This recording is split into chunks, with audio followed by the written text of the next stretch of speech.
आप सब लोगों को मेरी तरफ से प्यार भरा सलाम और आदाब। मुझे उम्मीद है आप सब लोग खैर आफियत से होंगे।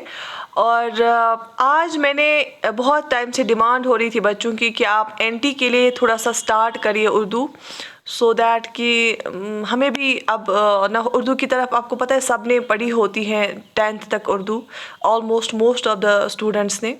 और लेकिन बहुत टाइम हो गया होता है बीच में, तो इंटरेस्ट और इसके साथ टच थोड़ा कम हुआ होता है, तो इस वजह से बहुत ज़्यादा डिमांड आ रही थी। तो मैंने सोचा स्टार्ट कर लेते हैं, सो दैट कि आप फिर से उर्दू वाले जोन में आ जाएंगे। एनटी एग्ज़ाम के लिए आप पहले से ही तैयार रहें। देखो, एनटी एग्ज़ाम के लिए जो एनटी के previous year papers NET exam के लिए आए हैं, जो फाइनल एग्ज़ाम्स में पेपर आए हैं, मैं वो भी कलेक्ट कर रही हूँ। उसका भी मैं आपको जो है सॉल्व करके दूंगी, और उसके रिलेटेड भी लेक्चर्स ले आऊँगी मैं यूट्यूब पे, आपको मैं दिखाऊंगी वो। बाकी इसमें आपको एक वर्किंग नॉलेज चाहिए होती है। वर्किंग नॉलेज का मतलब होता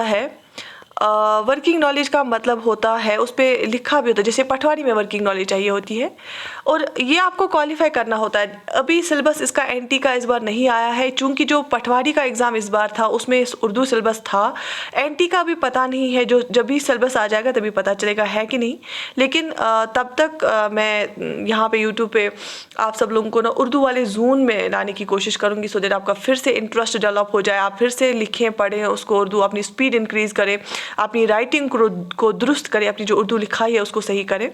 तो इसके लिए मैंने आज एक छोटी सी एक जो है स्टोरी लाई है यहाँ पे एनसीईआरटी से उठा के, सो दैट कि जितने भी एस्पायरेंट्स हैं जो चाहते हैं एनटी का एग्ज़ाम देना और बहुत टाइम से उर्दू के टच में नहीं है, तो उनका भी जो वहम है वो ख़त्म हो जाए, उनको भी इजी लगने लगे उर्दू। तो मेरी यही कोशिश रही कि आपका एक इंटरेस्ट डेवलप हो, तो तभी मैंने ऐसे ही 2-3 पेजेस उठा लाए, सो दैट कि धीरे धीरे से आप कंफर्टेबल हो जाए उर्दू के साथ। ठीक है, मुझे उम्मीद है आप सब लोगों को ये अच्छा लगेगा, और मुझे आप कमेंट सेक्शन में बता दीजिएगा अगर आपको ये कंटिन्यू चाहिए उर्दू, सो दैट कि कल को आपको कोई डिफ़िकल्टी ना हो। ठीक है, तो you just right in the comment section.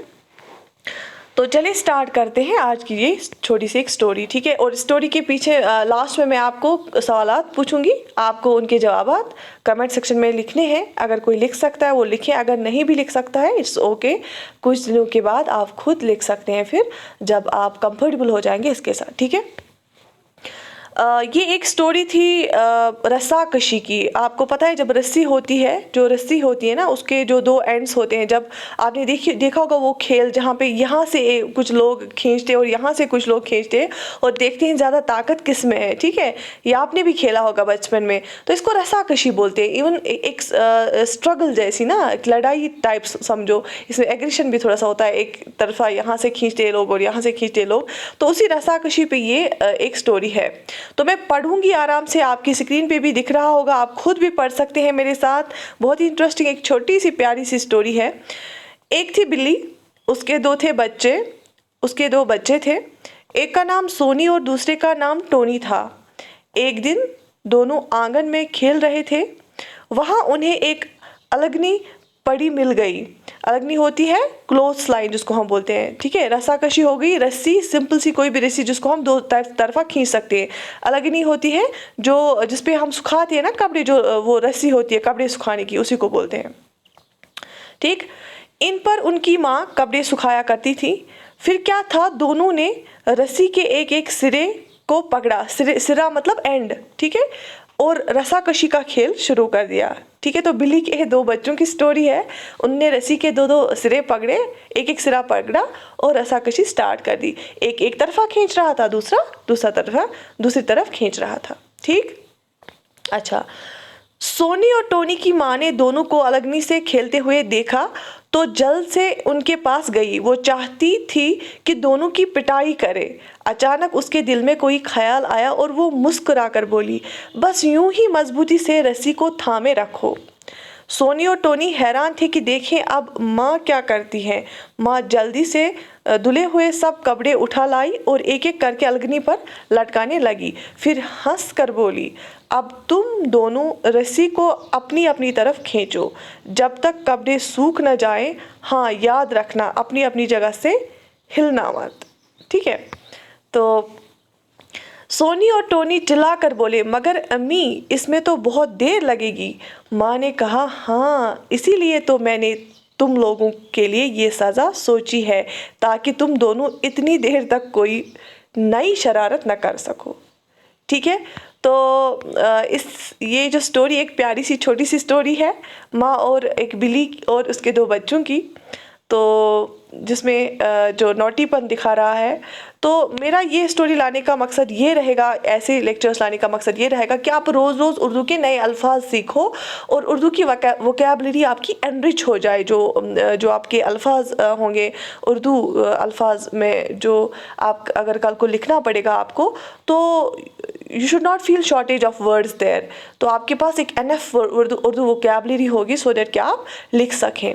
ठीक है, तो मुझे उम्मीद है आज आपने कुछ ना कुछ वर्ड, कुछ ना कुछ अल्फाज, कुछ ना कुछ लफ्ज़, कुछ ना कुछ जो है उर्दू वोकैबलरी सीखी होगी और थोड़ा सा लगा होगा आपने कि आप वापस उर्दू ज़ोन में कंफर्टेबल हो रहे हैं। आप देखिए इसमें क्वेश्चंस भी हैं, आप ट्राई कर लीजिए आज ऐसे ही आंसर करने की। अगर कोई लिखना चाहता है कमेंट सेक्शन में वो लिख सकते हैं। बिल्ली के बच्चों का नाम क्या था? आप सब ने अभी सुना क्या था बिल्ली के बच्चों का नाम? आप मुझे कमेंट सेक्शन में लिख लीजिए। बच्चे कहाँ खेल रहे थे? दूसरा सवाल है, इनके आप बात लिख लीजिए। बिल्ली के बच्चों के नाम क्या थे? बच्चे कहाँ खेल रहे थे? अलगनी से कौन सा खेल शुरू किया? माँ सोनी और टोनी से मुस्कुराकर क्या बोली? माँ ने सोनी और टोनी को सज़ा क्यों दी? ठीक है, तो ये आपकी स्क्रीन पे सवालात हैं, आप उनके जवाबात अगर लिखना चाहें तो लिख लें। और देखें आपको क्या सीखना, आपको क्या पता होना चाहिए।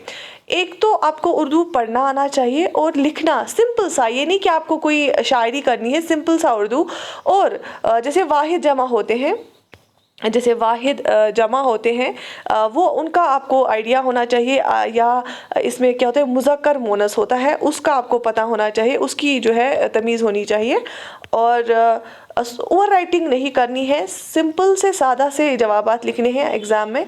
और मेरी कोशिश रहेगी यही कि मैं आपको हमेशा जो है इंटरेस्टिंग ये बनाऊं आपके लिए उर्दू। और मुझे उम्मीद है आप लोग भी मेहनत करेंगे।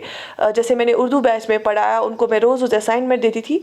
मैं एनटी का हमारा बैच चल रहा है, अगर कोई रजिस्ट्रेशन करना चाहता है अभी भी, जिसको नहीं किया, रजिस्ट्रेशन ओपन है।